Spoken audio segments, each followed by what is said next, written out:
free? You know those are free? I bought some, I just really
It's got some kind of So someone's been like pounding it on your head now. Ready?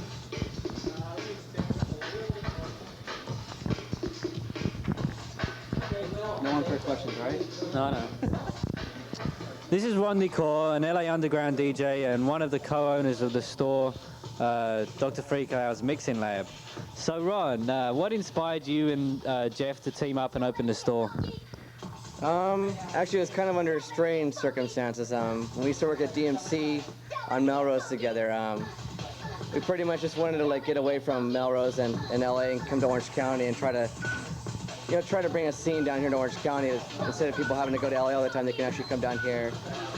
And to kind of get away from actually, just the guy we were working for was really not really into like the more underground stuff. He wasn't really trying to, expose newer music. So we thought it'd be easier to come down here and, if we could, try to like pull our resources together since we're both DJs, and also, try to put our own money into the store to kind of develop, a label / distribution and record store down here in Orange County, and so far it's working. I actually recently was also an employee at DMC, so I know what you... Yeah, I was among to... Well, no, I don't want to say that. Don't want to offend anybody, but... anyway, so how's it doing? Are you making money? Is it taking care of itself, or...? To be fair, it's breaking even, which is what we expected. We're not really getting paid, ourselves as far as from the stores making money, but it's paying for itself and it's returning, product into the store. But Jeff and I, as long as we're, DJing and continue DJing every weekend, we can at least, stay alive that way. But hopefully after a year or so, we can actually, support ourselves with the store, not to depend so much on the DJing. Because you know how DJing is, a lot of times it's not 100% guaranteed. So it helps to have, the store now as sort of something to fall back on. That's right. It's sort of like a little baby, we're actually developing that now. That's great. Hold on, I was gonna. We can edit this, so I was thinking this. I had another question. Probably. I was gonna ask him something else. Opening the store, did that give you good exposure with record labels as far as, getting hooked up, making the right contacts, and people having interested in you two as DJs as well as partners or business partners? Yeah, it's actually increased our connections. We've gotten a lot of labels now interested in what we're doing, and also with bookings, as far as like DJ bookings, we've gotten, I'd say, probably like a nice 30-40% increase in just DJ bookings alone. That's great. Just people are interested in what we're doing, and they're glad that we're still working DJs and we're able to keep working as a DJ, also running a store at the same time. I think a lot of people out there respect that we're able to still do both. I mean, it's a lot of stress and it's a lot of hard work. I mean, even though it seems like a lot of fun, and it is, it's a lot of fun doing this, but all the hard work has definitely paid off with, with all the connections we've gained and all the people we've met. That's great. That's good. Anything else? The music. So if your store is successful and you get good business and a good following, what do you intend to extend into branching off as maybe another division of the store? What's your future plans? Our long-term goals, which actually aren't too far away, we think. Maybe like a year or two, we would like to open a store on the East Coast within the U.S. And our long-term goal is to open a store actually in Japan, either Tokyo or Osaka. That's one of my personal goals is to go, over to the Eastern culture out there somewhere. Yeah, Eastern is very deep. It would be nice to get a lot of American artist exposure out there because. People, man. Yeah, there's one over there. See, let's get him on camera. He should see his girlfriend's yellow too, man. What about maybe? I know a lot of DJs are interested in making music. Have you thought? I mean, I know Jeff's already working on something, but have you thought about your own record label, or Yeah. this would be a good tool to open up with?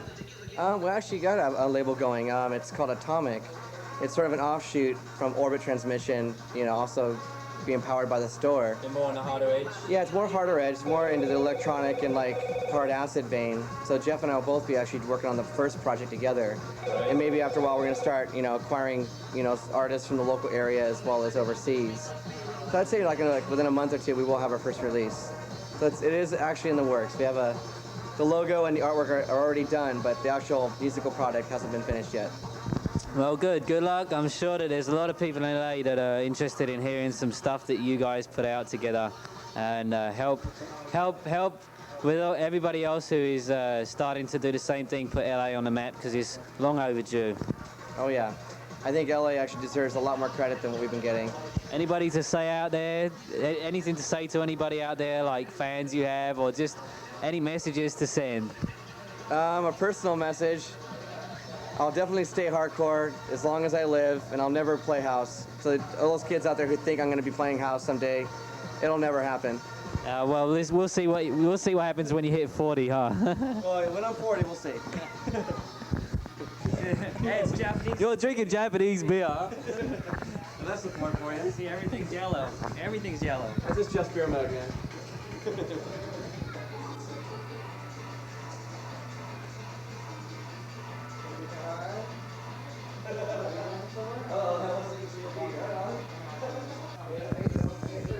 This is simply Jeff, aka DJ Spin, aka Jeff, the other partner in the Dr. Free Cloud's mixing lab. So Jeff, what you just saw was your new record on Orbit Transmission. Tell us about your record. Well, our record right now is basically me and my partner Brian, who is a member of Excalibur. We are Excalibur. We've done tracks from a long time ago, and just on little independent labels. And so we started Orbit Transmissions to start doing stuff on our own. And we've ever since we've started with our new sound this year, we've been getting a really good response. So we're really happy with it. So getting write-ups in Mixmag and DJ certainly helped us a lot. So it's really a cool thing when you're doing something on your own and getting a good response out of it for the first time. So hopefully we'll be putting out some better tracks out for you. We're working with more DJs and stuff like that, people that really can't afford to. You say you got a write-up in DJ and Mixmag. Those are two of the leading DJ magazines coming out of England, and they've got a very respected audience that read up on the reviews. So how did you feel about the reviews they gave you? Oh, I was really happy with them. It was really good. Hopefully, we can get a bigger audience and put out more music and stuff like that. The more we sell, the more it goes back into our own, music to put out more stuff. So it's just basically us putting out our own music, and doing it the way we want to do it. So how would you describe the sound of Tracks From Within, and what does the title mean? Tracks From Within is basically Excalibur. What is Excalibur? It's me and Brian Scott. So what we did is we worked together on a track, and on the flip side, we did a track. It's just going to be just him, and then a track with just me. So we did separate tracks, as well as. So you kind of focus on what is within each of you, as in what as well as what is within both of you combined together. Exactly. That's an interesting concept. That's a very interesting concept. Well, let's take a pause. I'll think of another couple of questions, and then we're not wasting batteries, are we? So, as Excalibur, you have any future projects lined up, or do you maybe are you intending to include maybe other people from Los Angeles or Orange County area to record tracks on your own label if it's successful? Yeah, we're working with a lot of people around the area and San Francisco and stuff like that. Our next project's going to be called the DJ Project. It's going to be with DJ Dan, and yeah, and then we're going to start working with the Bass Bin Twins out of San Francisco too. So we're going to be doing some collaborations with them as well. So yeah, we have some things going on in the future. So. I think an alliance of DJs is what the music industry needs to say. You know, bollocks to what you say. This is how we want to let our music out. You know, you agree with that? Right, exactly. I mean, no one else would accept it, so we have to just take it on our own and believe in it and just forget that format shit that they make everybody else do. DJs are DJs, and they'll play what's true. Exactly. I hear you, 100%. Seriously. Cool, man. Good luck with the label. All right, man. Take care, man. Thanks for letting us come down. See you later. Take it easy.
Tonight on the show we have the distinct honour to welcome legendary artist, DJ and producer Sven Vath.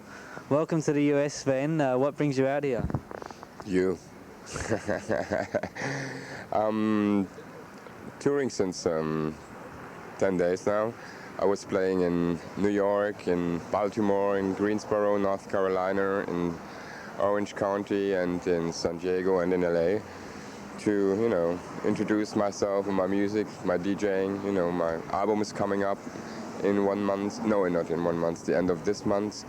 So it was a good opportunity to come over here. That's right, your album is your second album, The Harlequin, The Robot and The Ballet Dancer. I believe it's distributed by Warner Brothers. What are the main inspirations behind the second album? It's a quite personal album where I try to describe my three faces of my character, which one is the Harlequin, the robot and the ballet dancer. The Harlequin is more, I would say, the self-irony, just the fun side of myself where I still can laugh about myself. I don't take myself too important, and also to make the people laugh. The robot is more the machine, the mechanical side, which keeps me going, try to do my things perfect in timing, and the ballet dancer is more the commitment to the way I have choose for my life. If you want to become a ballet dancer, then you have to give up everything, to focus that thing. I did this actually 13 years ago when I started as a DJ. So I said I'll close all the doors behind me, and I just want to go that way. And this is more the ballet dancer is more the symbol. And the production on the album, is it mostly electronic gadgetry that you use, or do you use some live samples or some live bands or anything?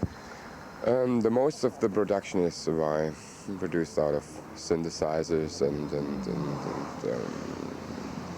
drum machines and what we have in the studio. But also we invited Bobby Sutler. He was playing the flute, and a friend of us, Jamal, he was playing the violin on the ballet dancer. And Ralph Hildenbordel is an excellent piano player, so he played the piano. So there's a distinct human quality to it, as well as a lot of machinery stuff going on. Yeah, but you see, for myself, I see techno as the technology, and we're working with. I see this as an instrument we're working with, which includes also instruments and also on the Accident in Paradise album, I record a lot of stuff, acoustic instruments in India. Bongos and stuff like that. Yeah, tablas, sitars, and even a didgeridoo. And so for me, techno is something which is very open music. Like we introduced with techno the people to ambient, to intelligent, to so many different sorts of style we have today. You can combine different flavors. Exactly. Stuff. Yeah. I see. I understand you also have already some remixes, a remix album called Touch Themes. What kind of artists helped you remix that? This was also for me. This was also my idea when I started with my album, because as I said, it's a very personal album.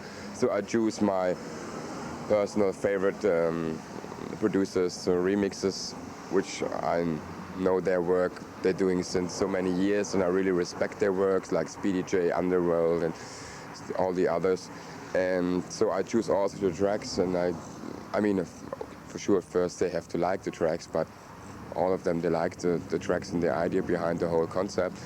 So that I think the work came out very good, and I feel quite comfortable with that. What do you think of your response out here in the US so far to your style of music?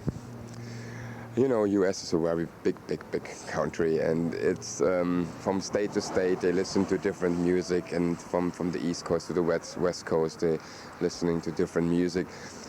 But I found that everywhere I played that there was a little scene happening, you know, who are really into it.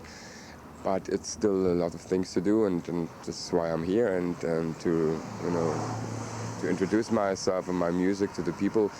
And so far I had a very good reaction. I found that the people were very open-minded, and so I think it's important to come much more often here to the States and to play. So you'll be out here DJing a lot more often now then? I think so, yes. That's great. We love your music out here. Now also, you're opening an LA division of Heart House, IQ, and Recycle or Die, which are all help-founded labels that you did. Is that correct? What are your chosen routes for these labels? What do you hope to do with them out here in the US? At first of all, you know, we started with our company in Germany in 1991, and 1.5 years ago we started with the company in England, and so now we felt like, you know, it's time to move to the States, because it's like that, you know, if you do something you should take care of your own stuff, you know. It was before in different hands, but you know, it's the best thing is when you have your own hands on your stuff and to spread it out. And I think this here right now, what we did here is a good, it gives the people a good possibility that the people, if they want to, that they can buy our records on a domestic release. I know for DJs it's hard to pay the prices. Exactly, this was also a reason, and to be here and to be, you know, and I know we can't change now anything here, but at least to have the possibility that we put our records out here every week now, or every 2 weeks, and give the people the chance to listen to or to buy.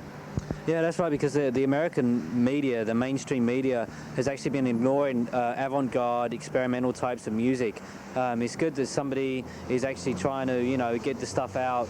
What are your views on maybe possibly taking American artists, because I know there's a lot of American talent out there that hasn't been exposed to Europe. I guess Europe is where it takes off, because Europeans are a lot more open. Have you been planning on maybe focusing on some American musicians and stuff? Sure, we are. I think also that we are with Heart House, where I signed artists from Iceland, from Japan, from Canada, from Denmark, from Sweden, from France, from Greek. I think we are very international. So if somebody, you know, come here to our office and leave his demo tape here or whatever, and we like it, sure, we're doing it. I know I'm only like 22 years old, but I mean, from the history of music, I haven't actually seen something that spread so fast as trance and ambient, and the actual fact of using different countries and everybody coming together. What do you think the main focus?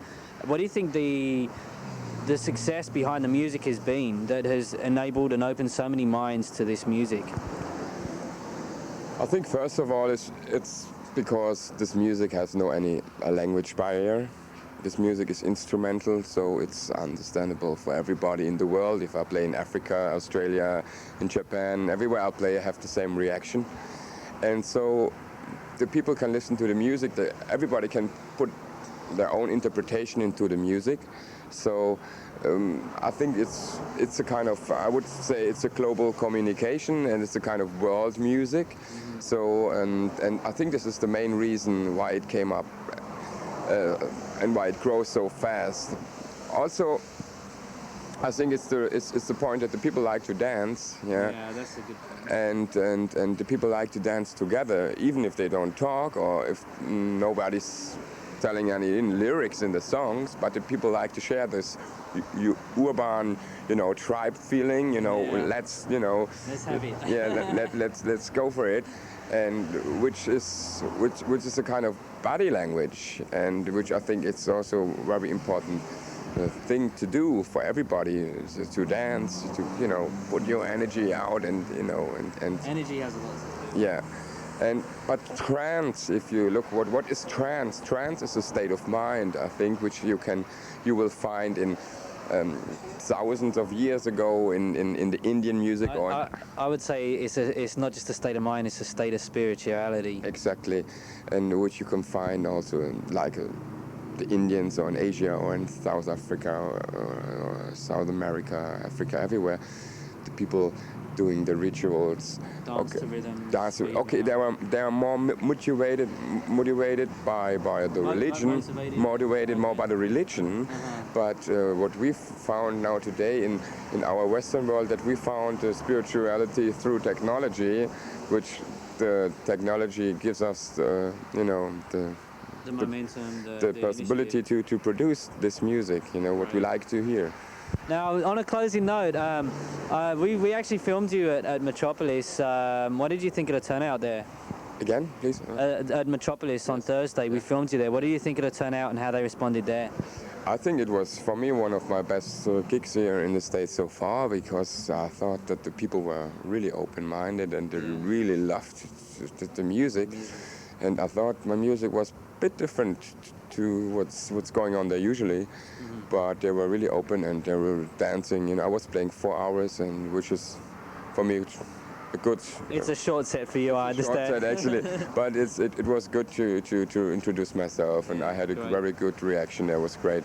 Yeah. Something that tripped me out was your shirt. You had a shirt with a picture of an alien, and it said "Intrusion" on it. We've actually been running videos from the video album by Eat Static called "Intrusion." Is there any connection there, or is this something you maybe have had an insight into, or what do you think about aliens and their influence in the music scene? I like them quite a lot, and I'm sure that somebody is out there.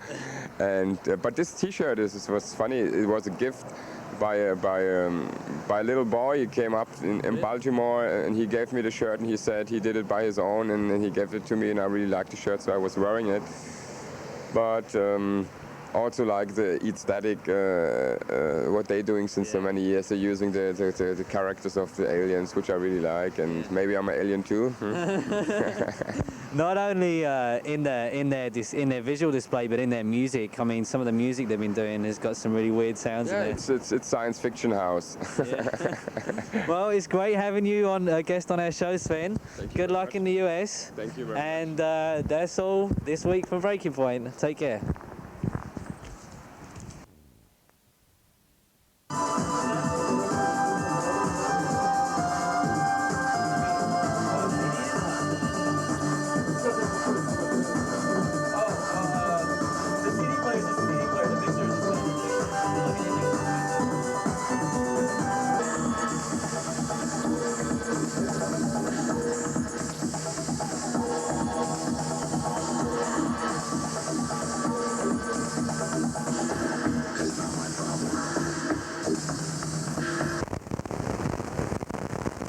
Take care.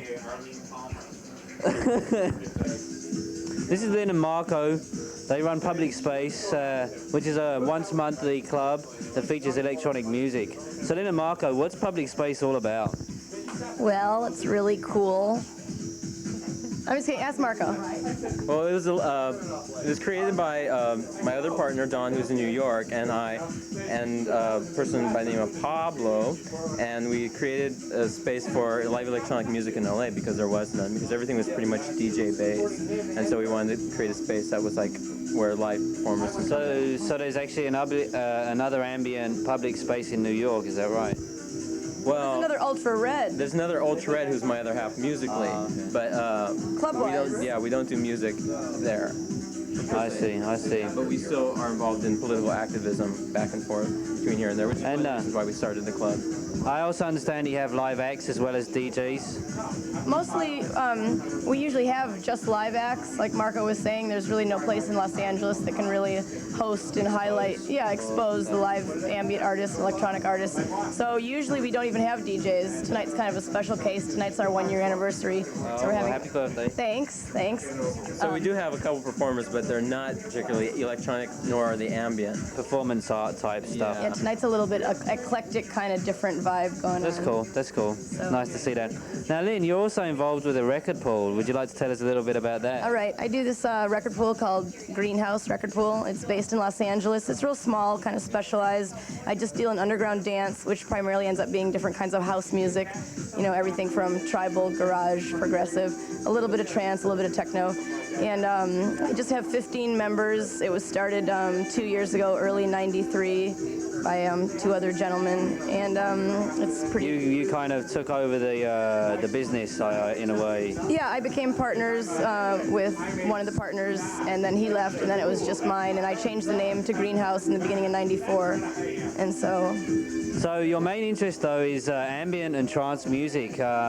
What are the possibilities of maybe exploring those fields in the near future? Well, I think you know the answer to that, Luke, and I'm starting Green Galactic Ambient Pool any minute now, as I've been saying for a while, and that'll be a national pool to help global electronic music get exposed to the various markets in the U.S., you know, different college radio, club promotion, print. I mean, there's so many different outlets for ambient and electronic music in the U.S. that I don't think have really been fully explored and found and hooked together. So Almost the Huntley. This is Bob Gatch, legendary executive producer of Breaking Point. That means he writes all the checks for this silliness. Now, we will show you the very computer terminal that we communicate to you with. And this is our sumptuous offices of Zephyr Development here. Let's take a look out the window.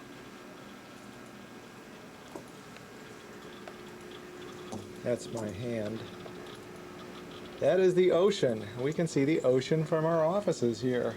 Same ocean they look at. Yeah. There you can almost see the Huntley. That's a real good place for margaritas. We've had many up there. Okay, now we have DJ Luke Collins in his natural habitat. Yes, his favorite refreshment. All right.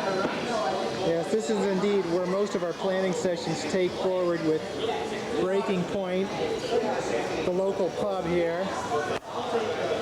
This is our secret headquarters. Yes.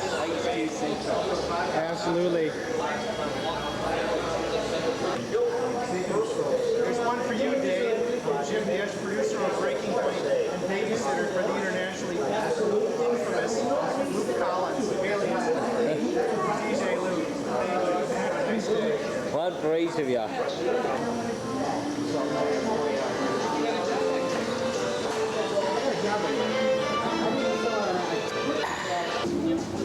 Okay, this is the neighborhood Luke and I live in. Well, actually work in. We've got this little enclosed promenade. I work at one end, he works at the other. A little taste of LA life.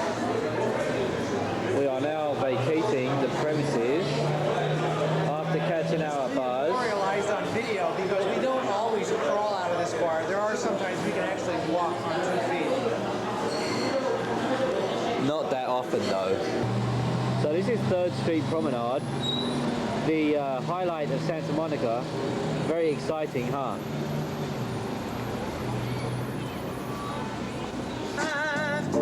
Here's a little bit of American street culture. Very clearly the best band on the promenade. The only band on the promenade. Just chilling, jamming their tunes, you know.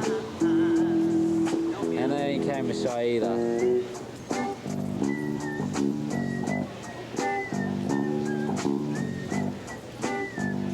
This is whistling.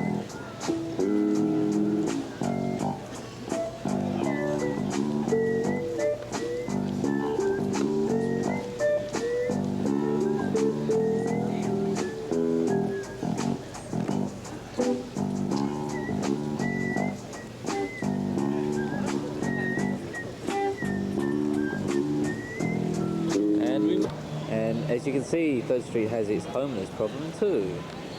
Even though Santa Monica is a very highly reputable town, it still has the...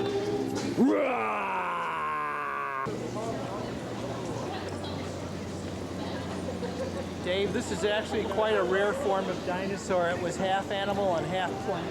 You'll notice all the foliage on the dinosaur's back. I think it's because it's a Extremely rare. vegetarian that they did it that way. This is an English store, quite out of place here in the US, but then there's a This is in large fact English one of the trendiest population. and most out here. fashionable stores in all of Los Angeles. Where you can get all your budget buys. And of course from that you know that we're in America. These are the movies you guys will be getting in about 6 months' time. No, actually this is California. Okay, Dave, maybe you've heard about Heidi Fleiss, Hollywood Madam. She has obviously moved from running a prostitution ring to selling clothes, all here in Los Angeles. Where else would you find shit like that?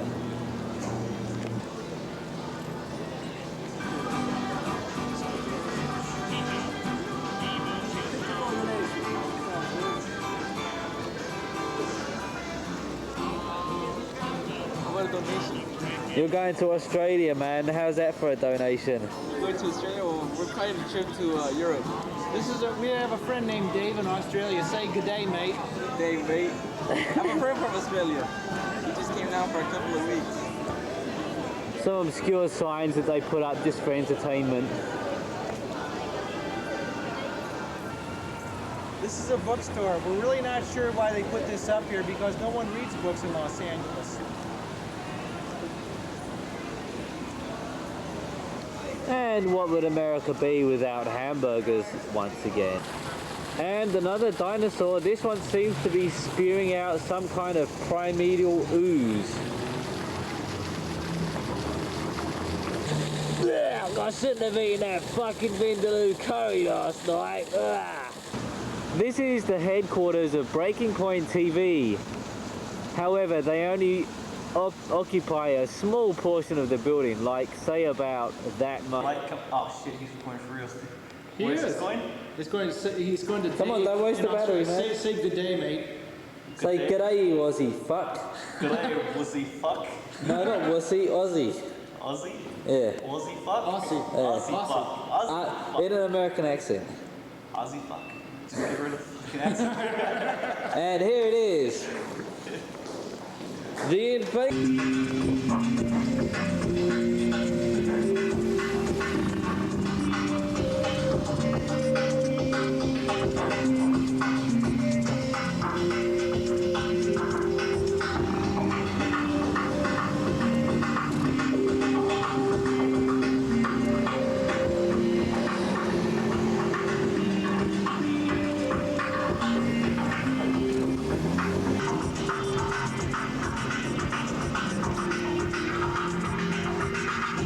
Come see the ocean.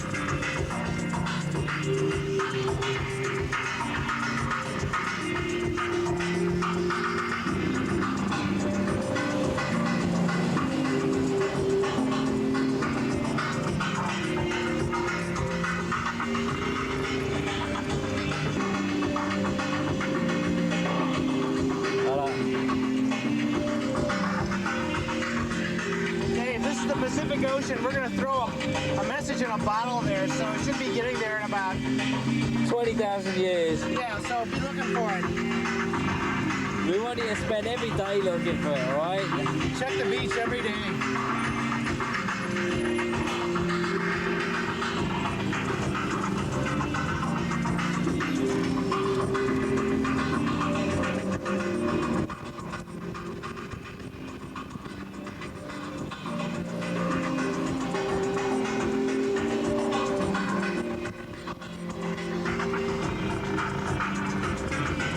Naughty boy, runner yellow.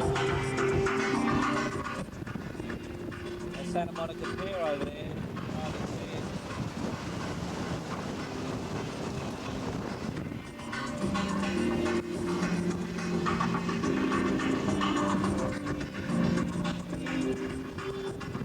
That's where you guys will be going when you come over and visit.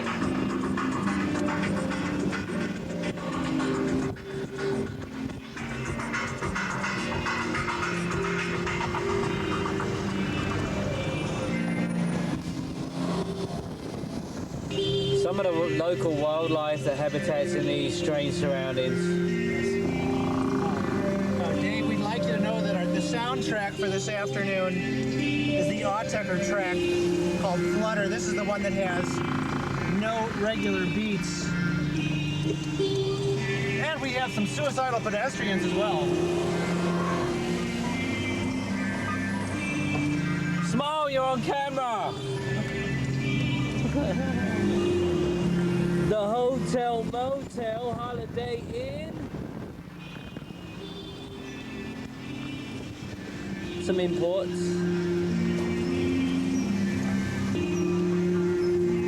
Totally typical American.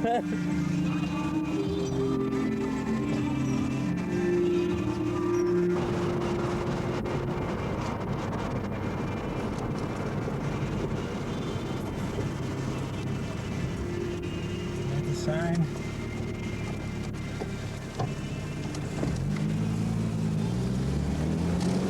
Tell me when you turn it on.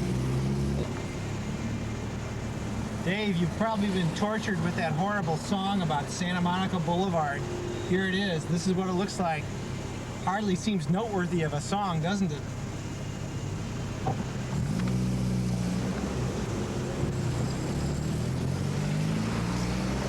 More hamburger! Used car lots. LA is full of them. That is why there is so much fucking smog, because everybody drives cars. Except for DJ Luke. That's right, because I don't believe in cars. They're fucking just dangerous to the environment and they're no good to anybody. Especially if you have to put them on a used car lot in a few months after you buy them. Gas station. Cars. Cars. Liquor store. May I just remind everybody, please do not drink and drive like my man here. Only had a couple of pints, sorry mate. Karate studio in the house.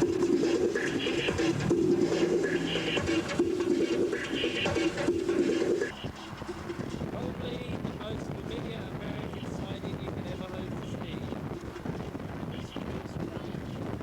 America's greatest victory. We are now at the location of Arizona Studios, soon to be famous for the productions of Alien 8.